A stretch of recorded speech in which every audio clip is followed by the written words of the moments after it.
Welcome to word 20 update చూద్దాం. సరిహద్దుల్లో పాక్ కవ్వింపు చర్యలు కొనసాగుతున్నాయి. 11వ రోజు నియంత్రణ రేఖ వెంబడి పాక్ ఆర్మీ కాల్పులు జరిపింది. కుప్వారా, బారాముల్లా, పూంచ్, రాజౌరి, మెంథార్, నౌషేరా, సుందర్బాని, అఖ్నూర్ ప్రాంతాల్లో పాక్ ఆర్మీ కాల్పులు జరిపింది. పాక్ కాల్పులను భారత భద్రతా బలగాలు తిప్పికొట్టాయి.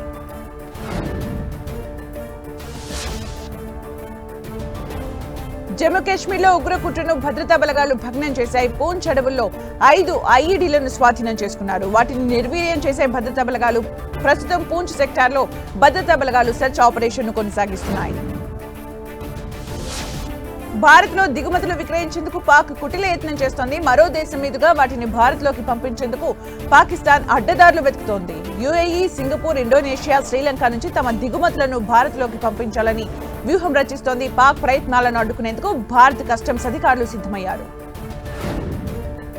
జమ్మూ కాశ్మీర్లో ఉగ్రవాదులకు సహాయం చేసిన వ్యక్తి భద్రతా బలగాల నుంచి తప్పించుకునే క్రమంలో నదిలో దూకి ప్రాణాలు కోల్పోయాడు. ఈ ఘటనకు భద్రతా బలగాలే కారణమని పలు విమర్శలు రాగా దీనికి సంబంధించిన వీడియో తాజాగా బయటకు వచ్చింది. ఇందులో ఆ వ్యక్తి తనకు తానుగానే నదిలో దూకి తప్పించుకునే ప్రయత్నం చేసినట్లు స్పష్టంగా ఉంది. దీంతో భద్రతా బలగాల తప్పులేదని తేలిపోయింది. పహల్గామ్ ఉగ్రదాడి తర్వాత ఒక వర్గం వారిని టార్గెట్ చేయొద్దని ఉగ్రదాడిలో మృతి చెందిన నేవీ అధికారి వినయ్ నర్వాల్ భార్య హిమాన్షి సోషల్ మీడియాలో పోస్ట్ చేశారు. ఈ అంశంపై సోషల్ మీడియాలో ట్రోలింగ్ జరుగుతోంది. ఈ ట్రోలింగ్ పై జాతీయ మహిళా కమిషన్ ఫైర్ అయింది.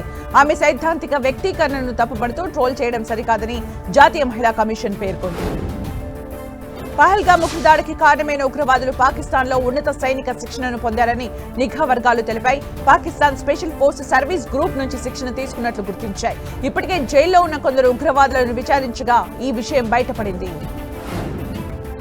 పహల్గామ్ ఉగ్రదాడి నేపథ్యంలో భారత్ పాక్ మధ్య పెరిగిన ఉద్రిక్తత వేళ పాకిస్తాన్ విదేశాంగ మంత్రి ఇషాక్ దార్తో రష్యా విదేశాంగ శాఖ మంత్రి సెర్గీ లావ్రోవ్ మాట్లాడారు. ఇరు దేశాలు ఆసక్తి చూపితే రాజకీయ పరిష్కారం దిశగా తీసుకెళ్లడానికి తాము సిద్ధమని ఆయన తెలిపారు. 24 గంటల్లో తమపై భారత్ దాడి చేయడం ఖాయమంటూ గగ్గోలు పెట్టిన పాక్ రక్షణ మంత్రి ఖవాజా ఆసిఫ్ ఇప్పుడు కొత్త పల్లవి అందుకున్నారు. భారత్ వాయుసేనతో ఘర్షణ జరిగే అవకాశాలు చాలా ఎక్కువగా ఉన్నాయని అంచనా వేశారు.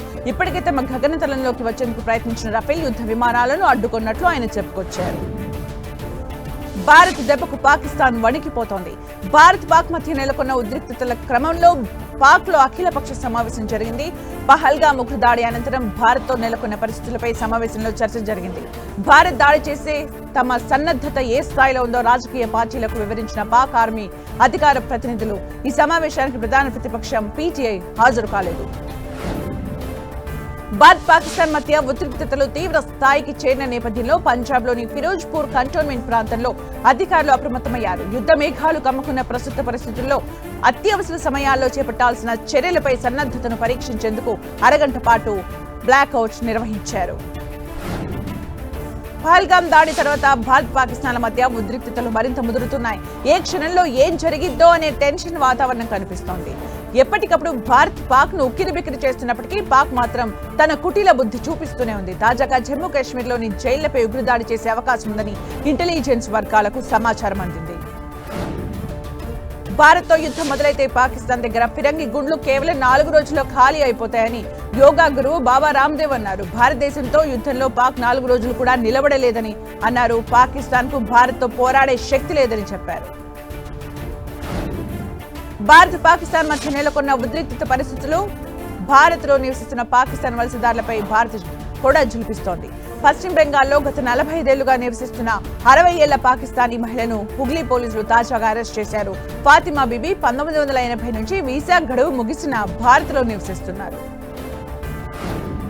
మరోవైపు భారత్ పాక్ మధ్య యుద్ధ మేఘాలు కమ్ముకునే వేళ భద్రతా బలగాలు అప్రమత్తమయ్యాయి. పోలీసులు బలగాలు చేపడుతున్న విస్తృత తనిఖీల్లో భాగంగా పంజాబ్ లోని అమృత్సర్ లో 2 పాకిస్తానీ గూఢాచారులు పట్టుబట్టారు. పాకిస్తాన్ నిఘా సంస్థ ఐఎస్ఐ ఏజెంట్లుగా ఆరోపణలు ఎదుర్కొంటున్న షేర్ మానీస్, సూరజ్ మాసింగ్ ను అమృత్సర్ పోలీసులు అరెస్ట్ చేశారు. భారత్ ఏ క్షణమైన ఎదురుదాడి చేయొచ్చని పాకిస్తాన్ అప్రమత్తంగా వ్యవహరిస్తోంది. సముద్ర మార్గంలోనూ దాడి చేసే అవకాశం ఉన్నందున తుర్కీయోను సంప్రదించి గస్తీ నౌకను తెచ్చుకుంది. తుర్కీయోకు చెందిన టీజీసీ బుయికడా అనే భారీ యుద్ధ నౌక కరాచీ తీరాన్ని చేరింది. పాకిస్తాన్ అన్ని వైపుల నుంచి దిగ్బంధించడంలో భాగంగా భారత్ మరో నిర్ణయం తీసుకుంది. సింధు నది జలాలను అడ్డుకోవడం ద్వారా ఇప్పటికే పొరుగు దేశాలు ఉక్కిరిబిక్కిరి చేయగా తాజాగా చీనాం నీళ్లను బంద్ చేసింది భారత ప్రభుత్వం. చీనాం నదిపై నిర్మించిన సలాల్ జలాశయం గేట్లను భారత్ మూసివేసింది. చుక్క నీరు లేక నది పరివాహక ప్రాంతం వెలవెలబోయింది.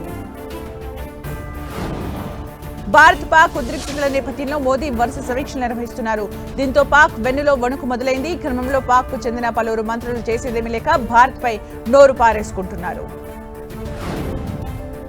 మరోవైపు పాకిస్తాన్ తో యుద్ధం తప్పదంటూ సంకేతాలు ఇస్తున్న వేళ కేంద్ర రక్షణ శాఖ మంత్రి రాజ్నాథ్ సింగ్ వార్నింగ్ ఇచ్చారు.